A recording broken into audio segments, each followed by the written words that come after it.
tal forma que diste a tu Hijo Jesús para ser sacrificado en la cruz. Te glorificamos, Padre, te alabamos, te exaltamos, porque tú nos amas. Y en esta mañana venimos ante ti humildemente, nos presentamos ante tu trono y sobre todas las cosas pedimos perdón por nuestros pecados, suplicándote que tu misericordia una vez más se derrame sobre cada uno de nosotros.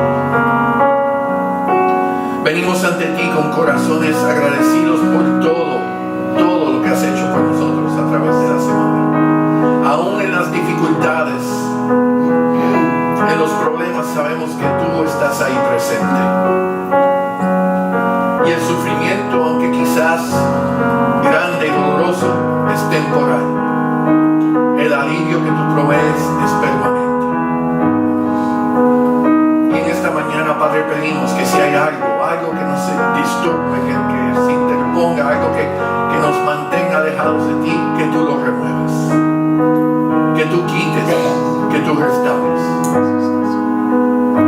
Padre, pedimos por aquellos que no están con nosotros en esta mañana.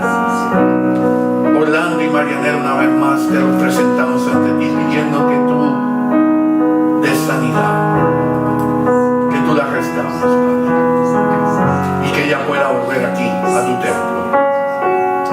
Por el resto, Padre, donde quiera que se encuentren, te los presentamos a ti y pedimos tu bendición sobre ellos.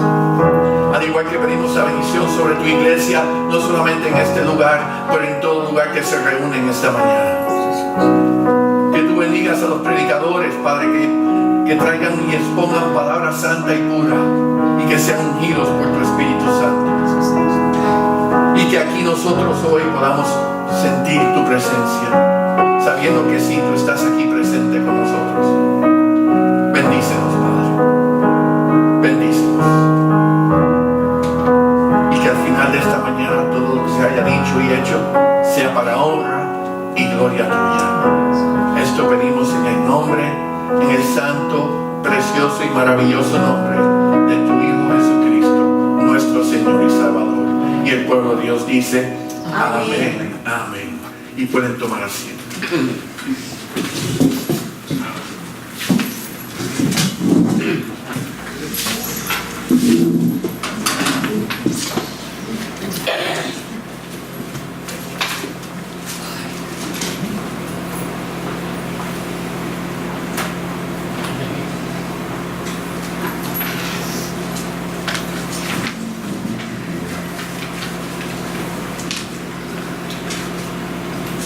Cuando venimos a la iglesia o al templo del Señor específicamente, uno de los grandes beneficios o el mayor beneficio fuera de la reunión y de la comunión que tenemos es el poder estudiar la palabra de Dios. Y una de las grandes maravillas de las Santas Escrituras es que cada vez que las leemos intencionalmente, sea dentro del templo, en nuestro tiempo privado, en nuestros hogares, no importa cuántas veces hayamos leído una porción en particular, es como si leyéramos algo nuevo. Recibimos un nuevo mensaje, una nueva enseñanza, una perspectiva diferente que nos afecta, nos dirige, nos confronta y nos edifica en la manera que necesitamos en ese momento en particular.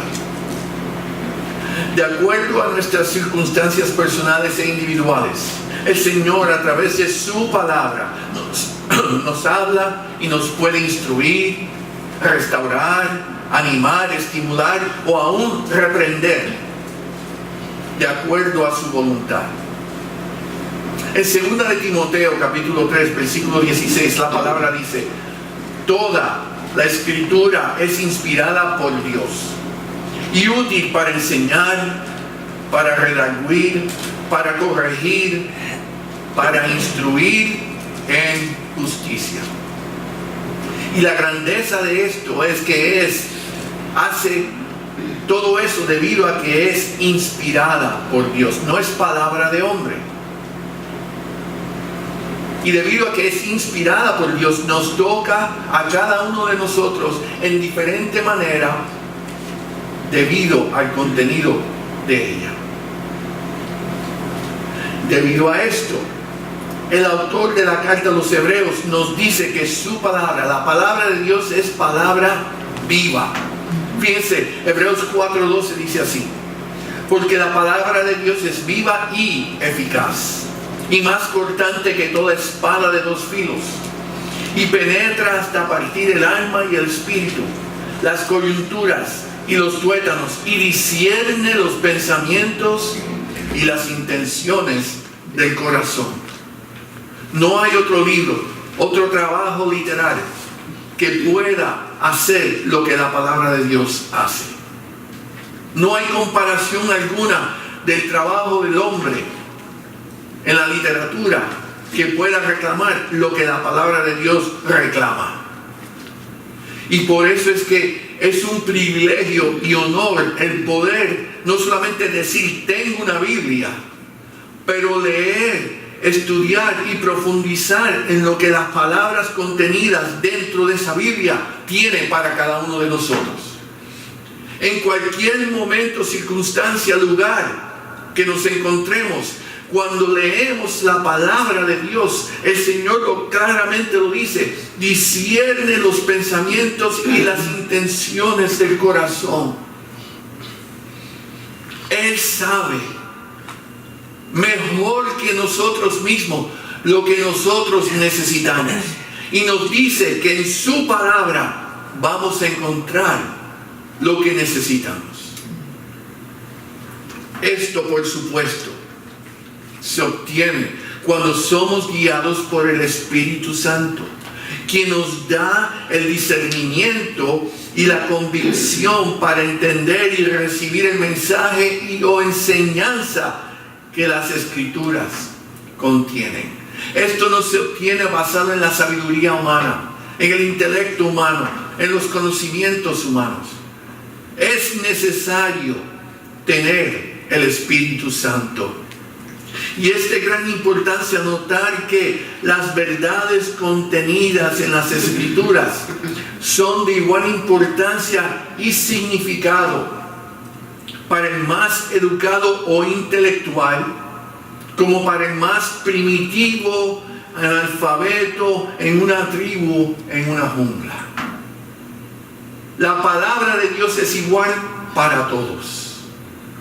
En otras palabras, puesto que las Escrituras indican que todos los hombres son pecadores, no hay excepción, y necesitan reconciliarse con el Dios Santo, el mismo mensaje del Evangelio se aplica a todos por igual. Jesús salva a los pecadores que ponen su confianza en Él. Él es el agua de vida.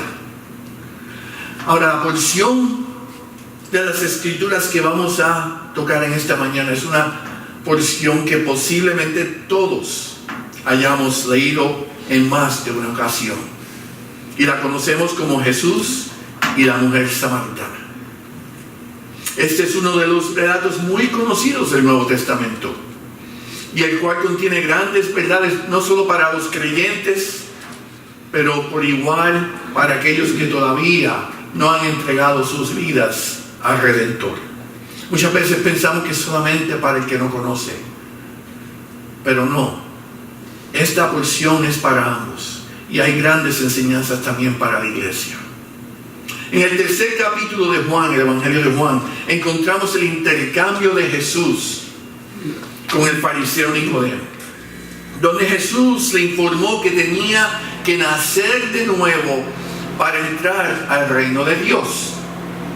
En Juan 3:3 leemos: de cierto te digo que el que no naciere de nuevo no puede ver el reino de Dios. Cristo le está diciendo a un maestro de la palabra. Y cuando leemos las Escrituras tenemos que tratar de ubicarnos de alguna forma u otra en los eventos, el tiempo, la época, la cultura a la cual se le estaba hablando. Imagínense a Jesucristo entrando a este templo en esta mañana, o a cualquier templo evangelista cristiano, y vaya al templo, al frente, al púlpito, y le diga al pastor: para que tú vayas al cielo tienes que nacer de nuevo. Y el pastor mirando a su iglesia diciendo: ajá. En esencia, esto era lo que estaba sucediendo, simplemente que era un evento privado. Nicodemo había ido de noche a encontrarse con Jesús. Y como un líder religioso y hombre moral, al menos dentro de su concepto, muy probablemente Nicodemo se sorprendió al oír las palabras de Jesús. El Señor le había dejado saber con esas pocas palabras que obediencia a la religión a la cual él pertenecía y seguía no era suficiente. Y hermanos, el venir a la iglesia el domingo, o ir a la escuela dominical por la mañana, o ir a los estudios de los miércoles, no es suficiente. Y hay un mal entendimiento para muchos dentro de nuestras congregaciones, que piensan que porque van el domingo a una iglesia en particular, ya cumplieron con Dios. Nicodemo era de igual manera. Él enseñaba la palabra de Dios. Él era un fariseo, conocedor, maestro. Y dentro de su mente, él estaba cumpliendo con los requisitos. Y el Señor le dice: pero te falta algo. Tienes que nacer de nuevo. Él necesitaba un nuevo nacimiento espiritual. Ese entendimiento él no lo había recibido. Y ese es el entendimiento que todos tenemos que tener. Y es el entendimiento que el mundo tiene que recibir. Ellos necesitan un nacimiento espiritual. En el 4º capítulo de Juan tenemos el relato del encuentro de Jesús con la samaritana en el pozo de Jacob. En el intercambio, Jesús le muestra a la mujer samaritana su necesidad del agua de vida, que solamente Él, Cristo, le puede suplir. Prácticamente ambos relatos, el de Nicodemo y el de la mujer samaritana, es el mismo mensaje básico de salvación, presentados en diferentes puntos de vista. Y en esta mañana mi deseo es ir a través del encuentro en el pozo, mirándolo desde la perspectiva de la mujer. Típicamente se enseña cómo Cristo habló lo que le dijo y la reacción de la mujer, pero muy pocas veces tocamos el origen, la condición, cuál era su condición, su entendimiento, su percepción en relación a lo que Cristo le iba a presentar. Ella no era una sola mujer que se apareció, que casualidad y estaba Jesús. Para el Señor no había casualidades. Para el Señor no hay casualidades. Y con eso los invito a que vayan conmigo al texto de esta mañana en el Evangelio de Juan, capítulo 4, y vamos a leer los versículos del 6 al 18 y pueden mantenerse sentados. Capítulo 4, versículos del 6 al 18. La palabra dice así: y estaba allí el pozo de Jacob. Entonces Jesús, cansado del camino, se sentó así junto al pozo. Era como la hora sexta. Vino una mujer de Samaria a sacar agua, y Jesús le dijo: dame de beber. Pues sus discípulos habían ido a la ciudad a comprar de comer. La mujer samaritana le dijo: ¿cómo tú, siendo judío, me pides a mí de beber, que soy mujer samaritana? Porque judíos y samaritanos no se tratan entre sí. Respondiendo Jesús y le dijo: si conocieras el don de Dios, y quién es el que te dice dame de beber, tú le pedirías y él te daría agua viva. La mujer le dijo: Señor, no tienes con qué sacarla, y el pozo es hondo. ¿De dónde tienes el agua viva? ¿Acaso eres tú mayor que nuestro padre Jacob, que nos dio este pozo del cual bebieron él, sus hijos y sus ganados? Respondió Jesús y le dijo: cualquiera que bebiere de esta agua volverá a tener sed. Mas el que bebiere del agua que yo le daré no tendrá sed jamás, sino que el agua que yo le daré será en él una fuente de agua que salte para vida eterna. La mujer le dijo: Señor, dame esa agua, para que no tenga yo sed, ni venga aquí a sacarla. Jesús le dijo: ve, llama a tu marido y ven acá. Respondió la mujer y dijo: no tengo marido. Jesús le dijo: bien has dicho, no tengo marido, porque 5 maridos has tenido, y el que ahora tienes no es tu marido. Esto has dicho con verdad. Bendita sea su palabra. En los primeros versículos de ese capítulo 4, versículos del 1 al 3, Juan nos presenta la razón por la cual Jesús había partido de Judea y se dirige de camino a Galilea. Aparentemente los fariseos, leemos en ese primer capítulo, se habían enterado de la popularidad de Jesús, y cómo había sobrepasado la popularidad de Juan el Bautista. Y nos dice que como resultado ahora Jesús tenía más discípulos y ellos estaban siendo bautizados por Jesús. Ese es el capítulo, versículo 1. Sin embargo, leemos en el versículo 2, en realidad Jesús no estaba bautizando a nadie, sino que eran sus discípulos los que estaban bautizando. Y es interesante notar cómo el mundo tiene formas de manipular y decir cosas que no son ciertas. Fíjense en el versículo 1. Cuando pues el Señor entendió que los fariseos habían oído decir: Jesús hace y bautiza más discípulos que Juan. Es una simple declaración: el Señor bautiza. Pero cuando hablamos de Dios, cuando hablamos de la palabra de Dios, esos son los pequeños detalles que empiezan a acumularse erróneamente, y la verdad ya no es la verdad. Por eso el Evangelio y el autor clarifica: no era Jesús, eran sus discípulos. Y hay que tener un entendimiento: había una función del Señor, y el Señor había instruido a sus discípulos. Juan el Bautista bautizaba, ahora sus discípulos también bautizaban. El Señor no era el bautizador físico, el Señor era el bautizador espiritual. El bautismo de Cristo no era de agua, era de espíritu. Y muchas veces hay confusión en las enseñanzas, pero la palabra misma nos clarifica lo que es la verdad. De igual forma nosotros tenemos que enseñar la verdad. Y vemos ahora que aunque a través de su ministerio el Señor confrontó a los líderes religiosos constantemente, aparentemente, y en esta porción parece ser que el Señor decide evitar el conflicto que se estaba desarrollando en ese momento y decide salir de Judea. Y el versículo 4 nos dice, interesantemente, que era necesario pasar por Samaria.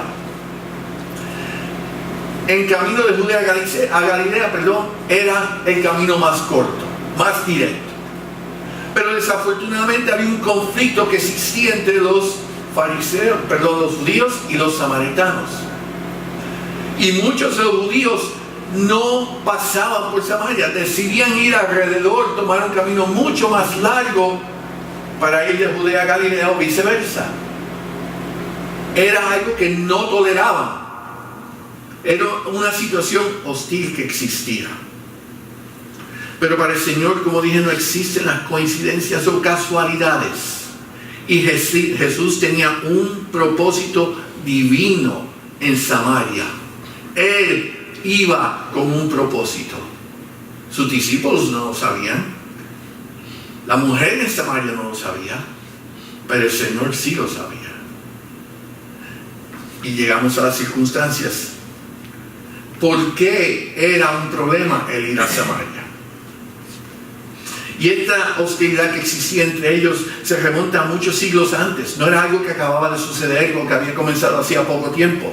Los samaritanos vienen a ser un remanente del pueblo judío, ubicado en la región de Samaria, que se habían mezclado con gente de Babilonia y Arabia durante la colonización por parte de Siria y la caída de Jerusalén siglos antes. Debido a esta mezcla, su religión era ahora una combinación con los dioses extranjeros y el judaísmo. Había una mezcla. Tenía un poquito de esto, un poquito de aquello, un poquito de lo otro. Hermanos, vemos eso hoy en día. Eso no es nada nuevo, nada que ha cambiado.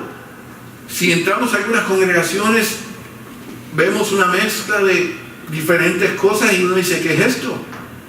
¿Cómo es que la palabra de Dios tiene diferentes formas de ser expresada humanamente? Y nos gusta aquello, los santeros. Sabemos claramente que ellos creen en algo que es totalmente opuesto a la palabra de Dios. Sin embargo, utilizan la Biblia. Y otras sectas, testigos de Jehová, mormones, que tienen otros libros, otras creencias en adición a la palabra de Dios. Así que pudiéramos comparar eso con los samaritanos. Cuando los judíos regresan a Jerusalén después del cautiverio, una gran parte de ellos rechazan a los samaritanos tanto a nivel social como religioso. Y básicamente los judíos consideraban a los samaritanos como mestizos biológicos y religiosos, ya que se habían juntado con pueblos paganos y su religión era mixta. Fíjense, lo consideraban mixto, como algo que no era ni puro, era impuro, era una mezcla, mestizos. Es como un perro sato, pudiéramos decir. Y esa es la mentalidad que existía. En cambio, los samaritanos afirmaban su parentesco con los judíos y no clamaban un origen asirio. Ellos se llamaban a sí mismos judíos, aún siendo, vamos a decir, mitad. Por otro lado, en cuanto a sus doctrinas, ellos sí esperaban a un Mesías, pero solo aceptaban el Pentateuco, es decir, los primeros 5 libros del Antiguo Testamento, y no todas las escrituras judías. Y ahí vemos la diferencia. Sí, los primeros libros de Moisés, sí, eso sí creemos en ellos. El resto de ustedes no. Entonces hay completamente un conflicto espiritual, social y religioso entre ellos. De más decir que la relación entre los judíos y samaritanos era como mínimo conflictiva y existía una intensa hostilidad entre ellos durante el tiempo del ministerio de Cristo. En cuanto a la mujer samaritana, se nos presenta una persona de bajos principios morales y una baja posición social, si alguna. Ella estaba envuelta en una relación inmoral, viviendo con un hombre fuera del matrimonio, después de 5 matrimonios fracasados. La mujer samaritana, el historial de ella no era muy favorable, especialmente en esa época. Y esto es necesario que tengamos en cuenta estos factores, los cuales son parte del evento, para poder entender y apreciar correctamente el significado e importancia del mensaje contenido en esta porción. Todo esto que acabo de mencionar afecta lo que está sucediendo. No solamente a la mujer samaritana, pero vamos a ver que afecta a los discípulos y afecta a lo que eventualmente va a suceder más adelante. Encontramos a Jesús, como dice la palabra, descansando junto al pozo de Jacob alrededor del mediodía, la hora sexta. Y aquí con ese hecho podemos ver la humanidad y apreciar la humanidad de Cristo cuando se detiene a descansar debido a la larga distancia que había caminado. Se estima que era alrededor de unas 40 millas, posiblemente día y medio de caminata. Y Jesús estaba cansado. Cristo como hombre tenía limitaciones físicas, al igual que nosotros. Por eso es que decimos que Cristo era 100% hombre, 100% Dios. Pero para Él poder asociarse con nosotros y nosotros poder asociarnos con Él, Él se limitó humanamente. Mientras Jesús descansaba, dice que llega la mujer samaritana a sacar agua. Y es interesante que ella llega a la hora sexta o cerca del mediodía, porque la costumbre de la época era que era que las mujeres buscaran agua temprano en la mañana o al atardecer cuando era menos caluroso. Acuérdense que ellas cargaban su cantina o lo que fueran para llenarlo de agua, y estamos hablando en un lugar caluroso, por lo tanto iban temprano o más tarde para evitar tener que cargar ya pesado a mediodía. No solamente eso, ese era el momento donde las mujeres se reunían para hablar, para compartir, mientras llenaban sus cántaros de agua. Era el tiempo de compañerismo, vamos a decir, de las mujeres en esa época. Ahora, no podemos decir con certeza por qué la mujer samaritana llega sola al pozo al mediodía, pero se podría estimar, entendiendo una vez más su condición inmoral, que ella estaba evitando confrontar el juicio y los comentarios de las otras mujeres. Todos saben quién ella era, pueblo pequeño, y aquellas mujeres inmorales, ellas las reconocían y murmuraban y hablaban y declaraban juicio. Entonces es posible que ella decía: voy a ir a la hora que ellas no van a estar, y así no tengo que oír y enfrentar la vergüenza de su condición. Era una mujer humillada. Acuérdense que una mujer divorciada ya típicamente era mirada con desprecio en manera degradante. Ella no solamente había sido divorciada una vez, pero 5 veces. Y en adición ahora estaba con un hombre sin ser casada. Ella tenía una gran mancha sobre su condición social. Pensando que iba a llegar sola, coger su agua y seguir su día, no es el caso. Ella llega y se encuentra con un hombre judío, el enemigo. Y no solamente se encuentra con un hombre judío, sino que él tiene la audacia de pedirle un vaso de agua. Y este es otro significante detalle, ya que esto era totalmente inaceptable en la sociedad, no para ella, pero para el hombre. En primer lugar, para un hombre judío y mucho menos un rabino, no era aceptable que hablara con una mujer en público, cualquier mujer. Tal era el pensar del pueblo judío y la actitud, que los rabinos pensaban que no era apropiado enseñar a las mujeres las santas escrituras. Fíjense la mente de esa sociedad. El hombre y la mujer no eran igual. Había una gran diferencia y no era aceptable que cualquier hombre hablara con cualquier mujer. Segundo, no solo al dirigirle la palabra a una mujer en público, el Señor Jesús estaba rompiendo todo tipo de barreras sociales y religiosas, sino que para colmo era una mujer samaritana e inmoral. Entonces el Señor, la verdad que dijo: cuando vamos a hacer las cosas, vamos a hacerlo grande. Y Él dice: voy a hablarle en público, voy a hablarle a una mujer que es considerada enemiga, y voy a hablarle a una mujer que dentro de la sociedad es considerada como basura. Esa es la mente del Señor. Y notamos cuál es el impacto, porque en el versículo 27 de ese capítulo 4 vemos la reacción de sus discípulos. Dice que en esto vinieron sus discípulos y se maravillaron, se asombraron de que hablaba con una mujer. Ellos llegan y lo que ven es al Señor Jesús hablando de una mujer en público, y todavía no se habían enterado de quién era la mujer, simplemente porque era una mujer. La mentalidad de ellos es: ¿cómo es posible que el Señor esté haciendo eso? Ahora, también nos dice que ninguno de ellos se atrevió a preguntarle. Déjalo quieto, quedar ahí, nosotros aquí calladitos, después hablamos. Pero ahí demostramos respeto hacia el maestro. No obstante, la reacción de ellos era la reacción típica de la sociedad. Esto no está bien, vamos a tener que hablar con él después y dejarle saber que: Señor, tú no puedes hacer eso. Tú no puedes hacer eso.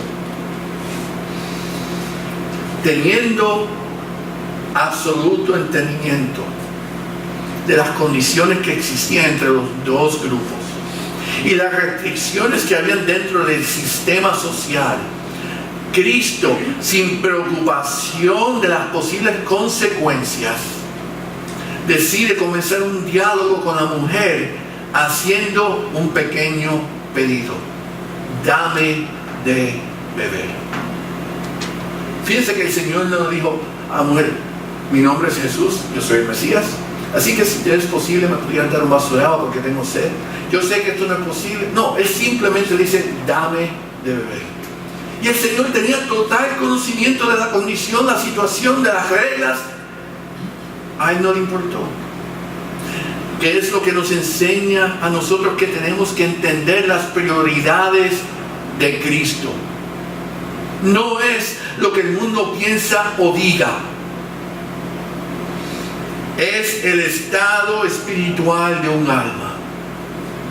Nosotros no podemos llevar el ministerio adelante al cual Él nos ha llamado a llevar pensando: ay, mis padres, mi familia, mis vecinos, mis amistades van a pensar o van a decir y van a hablar de mí.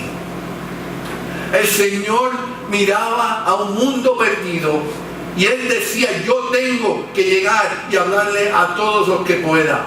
No importa lo que la sociedad diga, no importa cuáles sean las reglas religiosas o de la comunidad. Yo vine a salvar a un mundo perdido. Cuando Él decide ir a Samaria, Él sabía que esa mujer iba a estar allí y cuál era su necesidad espiritual. Y lo que Él iba a hacer iba en contra de todas las reglas establecidas en su cultura, la cultura de Samaria y todo lo que había en esa época. Pero el Señor miraba a una mujer perdida, sentenciada al infierno, y Él dice: la salvación de esa alma es más importante que cualquier regla que el hombre haya establecido. Él no le importaba. Ahora, por otro lado, el entendimiento del sistema social era mutuo con la mujer, y lo podemos observar en la respuesta que ella le da. Primeramente, de alguna forma u otra, ella reconoce e identifica a Jesús como un judío. Y aunque no le negó su pedido, le debatió el pedido debido a las costumbres de los tiempos. Ese versículo 9 le dice: ¿cómo tú, siendo judío, me pides a mí de beber, que soy mujer samaritana? Y ella, en su respuesta, a nivel de pregunta, establece los límites. Ahí ya existían. Tú eres judío, yo soy mujer y mujer samaritana. ¿Cómo tú me hablas a mí? Es más, el versículo 9 va más allá. Dice: porque judíos y samaritanos no se tratan entre sí. Si yo fuera un hombre samaritano, tú no me debes hablar a mí, mucho menos siendo mujer. Y olvidemos el caso de que soy inmoral. ¿Cómo tú me pides a mí agua? No solamente me estás pidiendo agua, me estás dirigiendo la palabra. En su mente ellos eran adversarios, enemigos, y no comprendía por qué este hombre judío le dirigía la palabra y mucho menos le pedía de beber. En su mente, no solo era el hecho del conflicto que existía entre las culturas, ella era una mujer rechazada por su propia comunidad debido a su inmoralidad. Dentro del mundo samaritano, ella no era respetada. Y los judíos miraban a los samaritanos como perros. Ellos no respetaban a los samaritanos, mucho menos a una mujer inmoral. Y Jesús le dice: dame de beber. ¿Cómo este hombre pudiera decir: me puede dirigir la palabra?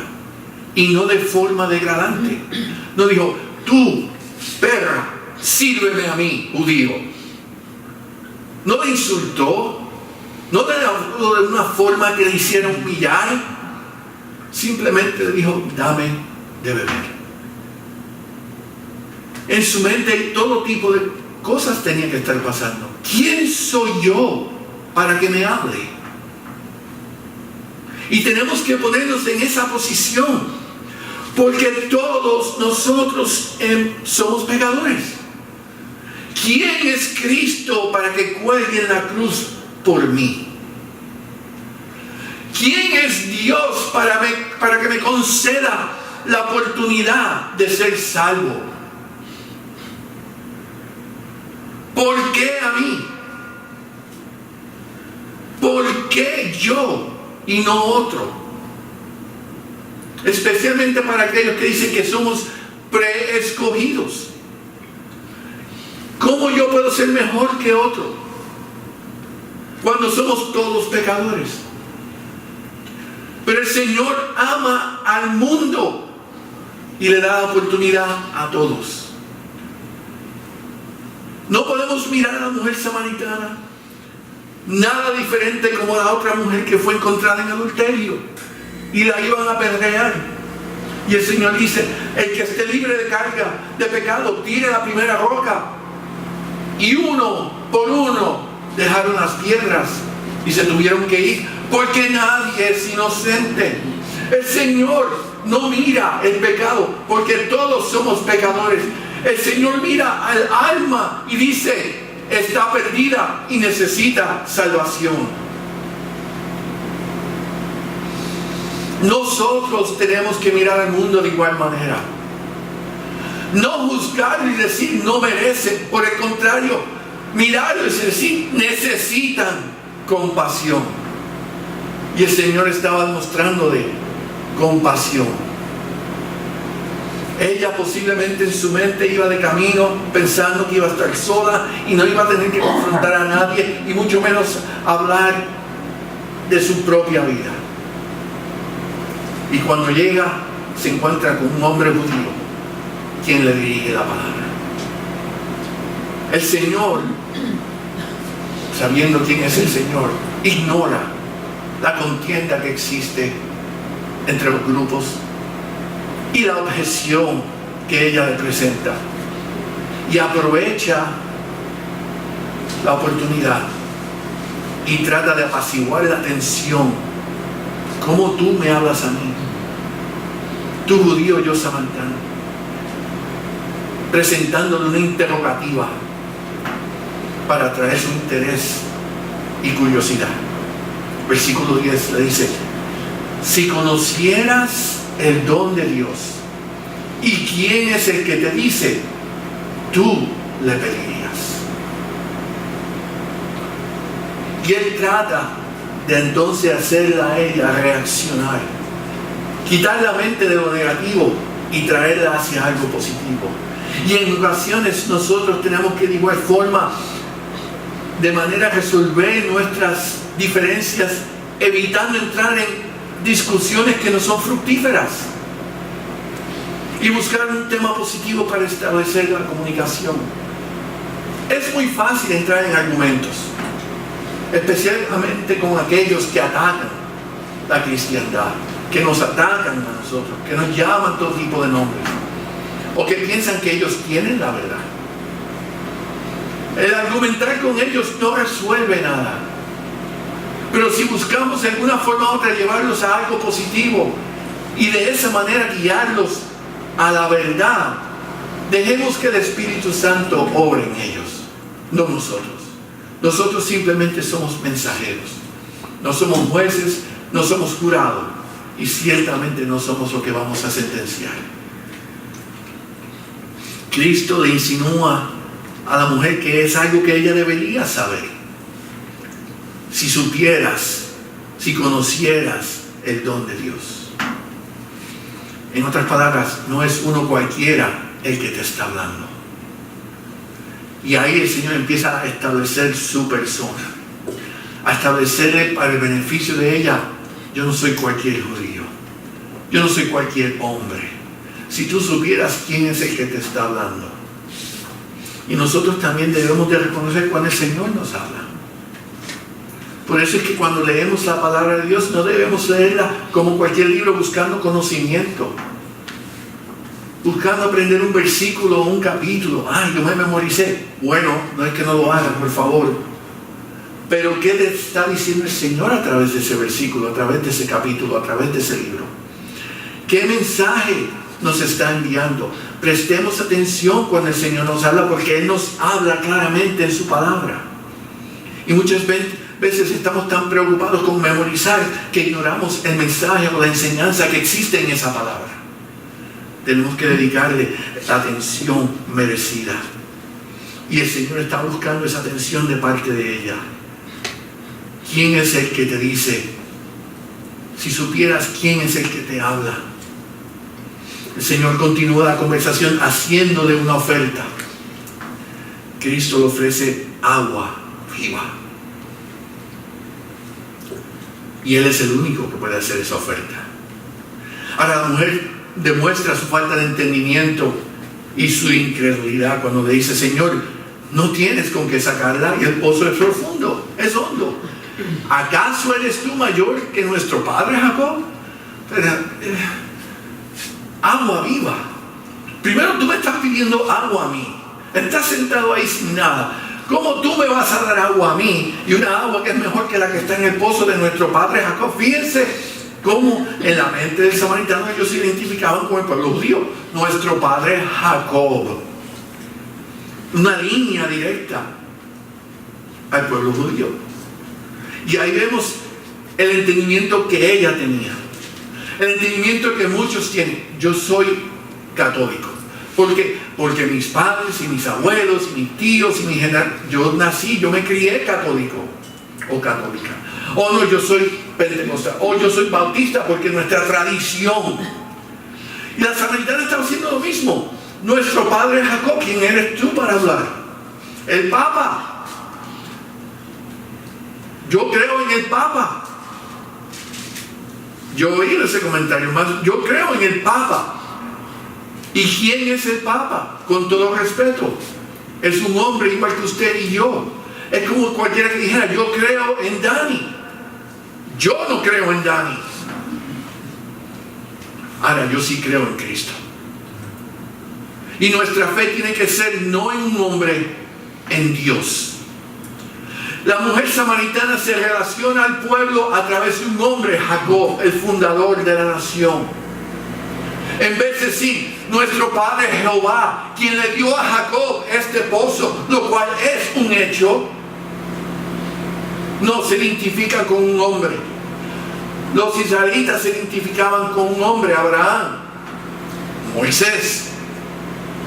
Y nosotros muchas veces nos identificamos con un pastor o líder religioso.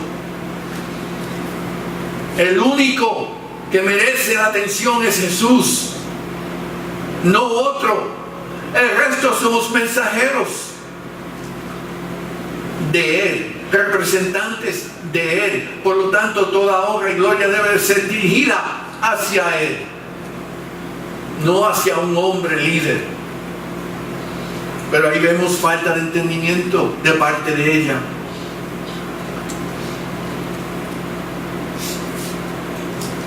Nadie puede entender lo espiritual cuando lo miramos con ojos carnales.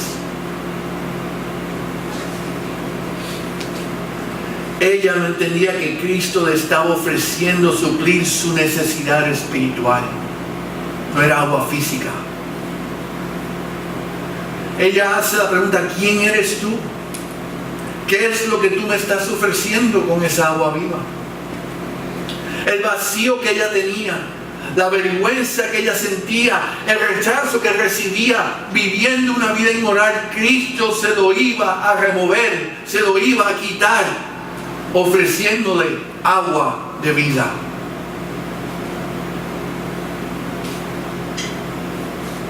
Por eso es que no podemos entender lo espiritual cuando lo miramos con ojos carnales.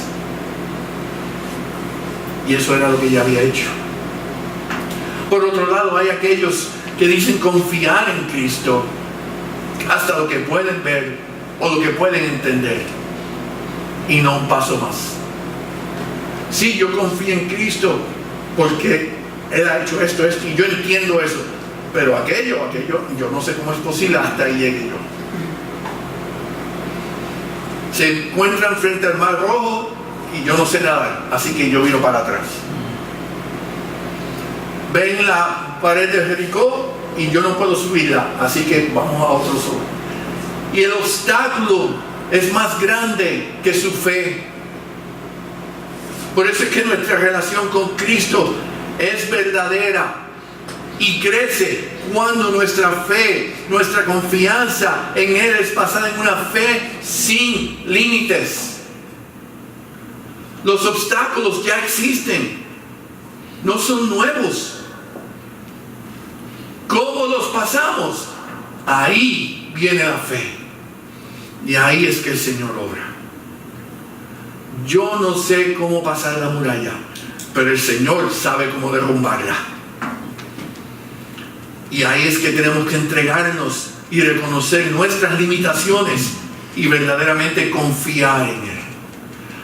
Esta mujer tenía una vida que era considerada basura por la comunidad, por la sociedad. Y el Señor le está haciendo una oferta de libertad, de restauración. Ella no entendía, al igual que muchas veces no entendemos, pero el Señor no deja de cumplir. Y Jesús continúa su presentación como una promesa y una revelación. Cualquiera que bebiere de esta agua volverá a tener sed, mas el que bebiere del agua que yo le daré no tendrá sed jamás. El agua del pozo representa al mundo con sus placeres. Su satisfacción es limitada, temporal y eventualmente termina. Y al igual que el agua del pozo y los placeres del mundo, la sed regresa. Usted tome agua hoy por la mañana y eventualmente va a necesitar tomar otra vez, aunque no haga nada, porque esa satisfacción que tuvo en la mañana se agota. Y los placeres del mundo son igual. En el momento, en el instante, nos gozamos y sentimos ese placer que ellas proveen, pero eventualmente cesa. Y el deseo de satisfacción regresa. Y hay que complacerlo con algo. Y seguimos, y seguimos, y seguimos, pero termina, cesan continuamente, nada permanente. Sin embargo, lo que Cristo ofrece es eterno. Su satisfacción nunca termina, es permanente. No tendrá ni vamos a tener necesidad de pedir más, porque siempre seremos satisfechos. Pero tenemos que entender lo que Él provee y lo que Él le ofreció a la mujer. Jesús le ofreció algo mucho más valioso que lo que ella iba a sacar del pozo, más puro y refrescante y con un efecto mucho más satisfactorio. Jesús le estaba ofreciendo el Espíritu Santo. En el Evangelio de Juan, el capítulo 7, si pueden ir conmigo a los versículos 37 y 39, fíjense lo que dice el Señor. Comenzando el versículo 37 de ese capítulo 7, dice: en el último y gran día de la fiesta, Jesús se puso en pie y alzó la voz, diciendo: si alguno tiene sed, venga a mí y beba. El que cree en mí, como dice la Escritura, de su interior correrán ríos de agua viva. Esto dijo del Espíritu que habían de recibir los que creyesen en Él, pues aún no había venido el Espíritu Santo, porque Jesús no había sido aún glorificado. Fíjense que la oferta que le hizo a la mujer samaritana, Él la vuelve a repetir aquí. Los que creen en mí van a tener, como dice la Escritura, en su interior ríos de agua viva. Quiere decir que todos aquellos de nosotros que hayamos aceptado a Cristo, ese río de agua viva reside en nosotros y se llama Espíritu Santo. Fíjense la oferta que Él acaba de hacer a esta mujer. Los mismos discípulos todavía no tenían el privilegio de entender eso, pero la oferta es idéntica. Tienes que nacer de nuevo, tienes que recibir agua de vida. digamos, al punto culminante, podríamos decir, la respuesta de la mujer. Y como dije anteriormente, ella esa mañana se levantó como cualquier otro día y iba de camino al pozo, ocupándose de sus propios asuntos, asegurándose de cómo evitar el chisme, la calumnia, el juicio. Y llega al pozo pensando, aquí busco mi agua y me voy, y así nadie se entera y no tengo que hablar. Y se encuentra con este hombre judío que le pide agua, rompiendo las cadenas, las barreras. Y no solamente pide agua, entonces la dirige en una conversación de asuntos espirituales, lo menos que ella esperaba. Y ahora ella estaba confrontada con una decisión acerca de su condición espiritual. Yo te ofrezco agua viva. Pero para ella poder tomar esa decisión tenía que aceptar la condición inmoral en la que se encontraba, viviendo con un hombre sin estar casada, después de haber fracasado 5 matrimonios. Y ese es el caso de cada persona cuando es enfrentada con la verdad que es Cristo. Cuando le hablamos a alguien de Cristo, cuando presentamos el Evangelio, es exactamente la situación en que la mujer samaritana se encontraba. Uno tiene que enfrentar su condición espiritual y tiene que llegar a la aceptación de esa condición inmoral y pecadora en la cual nos encontramos antes de poder recibir la oferta de agua de vida. El Señor le dijo, yo te ofrezco, pero no la puedes obtener hasta que confieses. No le dijo eso, pero en la forma que se lleva a cabo la conversación, la llevó a ese punto. La lleva a ese punto. La mujer entiende, llega al entendimiento que tiene una necesidad espiritual y que el Señor le está ofreciendo suplirle la libertad, y decide aceptar la oferta de Cristo. Y le dice, Señor, dame esa agua. Dame esa agua para que no tenga yo sed. Pero no solo eso, para que no tenga que volver aquí a buscar más, para que no hablen más de mí, para no tener que oír lo que dicen los comentarios, los juicios. Señor, yo no quiero eso más. Dame esa agua. Si puedo evitar eso, dame esa agua. Límpiame. Llena el vacío. Restáurame. Yo no quiero pasar por esto más. Y cuando verdaderamente entendemos lo que Cristo puede hacer por nosotros, exactamente la reacción. Yo no quiero esto más. Yo no quiero estar en vicio más. Yo no quiero ser mal esposo más. Yo no quiero ser mal padre más. Yo no quiero ofender. Yo no quiero hacer lo que estoy haciendo más. Señor, quítame este pesar. Lléname de mi vacío. Dame esa agua para que no tenga yo sed ni venga aquí a sacarla. Y esa es la respuesta que Jesús desea de todo aquel a quien se le hace la oferta de recibir el agua de vida. Cuando presentamos ese mensaje, el Señor desea que le acepten. Desafortunadamente no todos lo hacen. El hombre rico dijo, se fue alejado porque tenía muchas posesiones. La misma oferta, sígueme, véndelo y sígueme. Y él decidió, el mundo era más importante que seguir a Jesús. Déjame enterrar a mi padre. Mi familia es más importante que seguir a Jesús. Déjame hacer esto, déjame hacer aquello. Y ponemos condiciones. No. Aquí está la oferta. Tómala o déjala.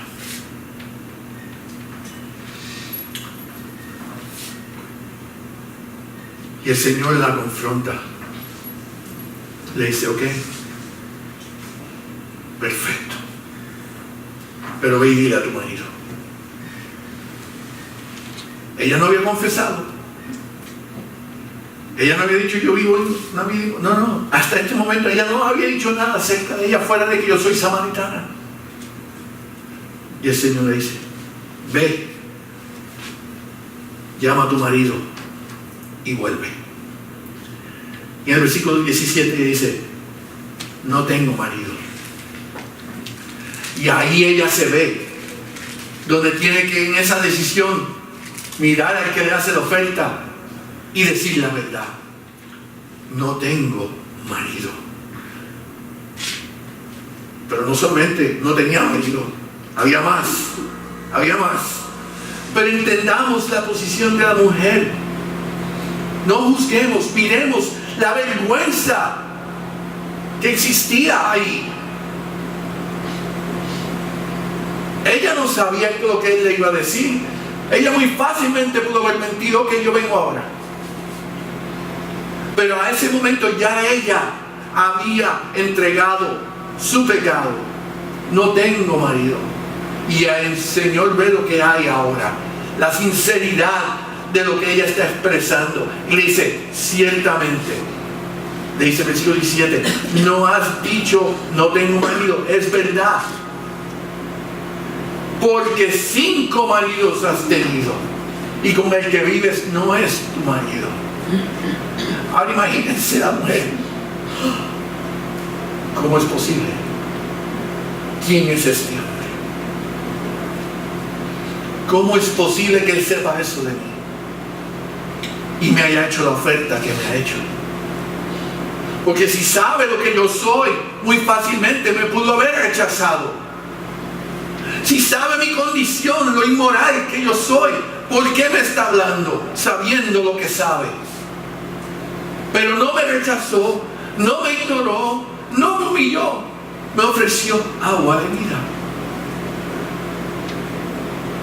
Y ahí vemos ese intercambio llegando a su culminación. Un alma perdida y el Señor la restaura.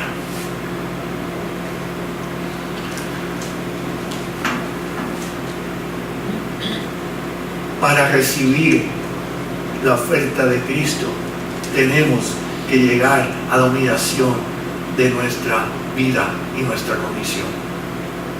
Tenemos que enfrentarlo y entregárselo a Él.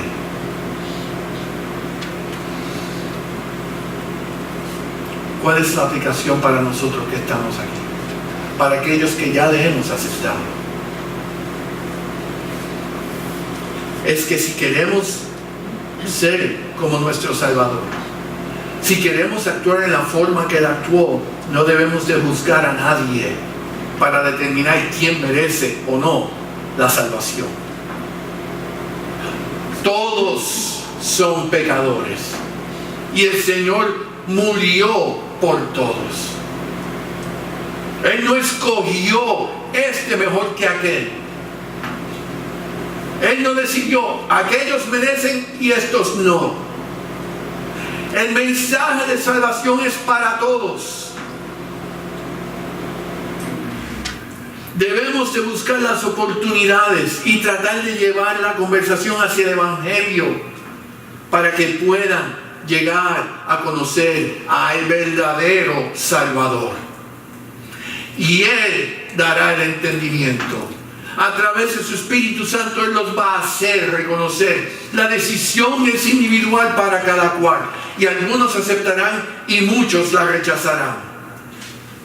Pero no somos nosotros quienes decidimos quién merece o no recibir ese mensaje. Fíjense lo que el Salmo 32:8 dice: te haré entender y te enseñaré el camino en que debes andar. Sobre ti fijaré mis ojos. Eso se nos aplica a nosotros y eso se le aplica a todo aquel que oye ese mensaje. El Señor da el entendimiento, pero nosotros tenemos que tomar la decisión. Él nos enseña el camino, nosotros escogemos seguirle. Pero más importante, sobre ti fijaré mis ojos. Él no nos abandona. Él no nos desampara. Y esta mujer tenía los ojos de Cristo puestos en ella.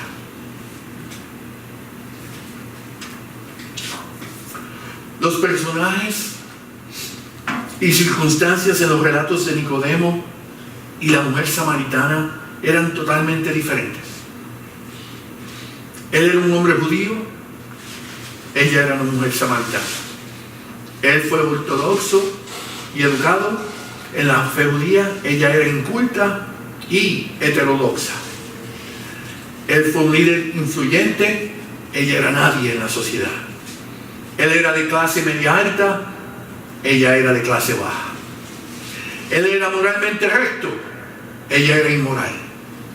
Él buscó a Jesús porque reconoció sus méritos. Ella no tenía idea de quién era el hombre en el pozo. Él vino a Jesús en la noche. Jesús y la mujer se conocieron al mediodía. Nicodemo respondió lenta y racionalmente. Ella respondió rápida y emocionalmente. El punto primordial de ambos encuentros es que Jesús los amó a los dos.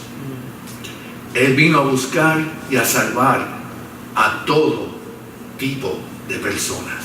Y el pueblo de Dios dijo: amén. Padre Santo, gracias por esta enseñanza, por el mensaje que tu palabra contiene.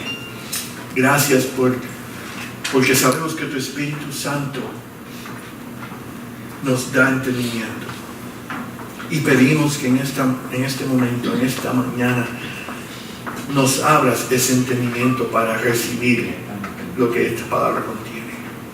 Y para entender que tenemos que mirar el mundo sin prejuicios, como Cristo nos miró a nosotros. El mensaje de salvación es para todos. La oportunidad es para todos. Y queda en nosotros de llevar ese mensaje a todos. Guíanos, Padre. Guíanos a tener un corazón compasivo, tierno y misericordioso. Y mirar a la gente como Cristo nos miró a nosotros. Almas perdidas en necesidad de salvación. Que podamos servirte como tú deseas y que podamos continuar la misión que tú comenzaste. Pedimos humildemente en el nombre de Jesús. Amén. Amén. Amén. Pues sucede. Adoremos a Dios.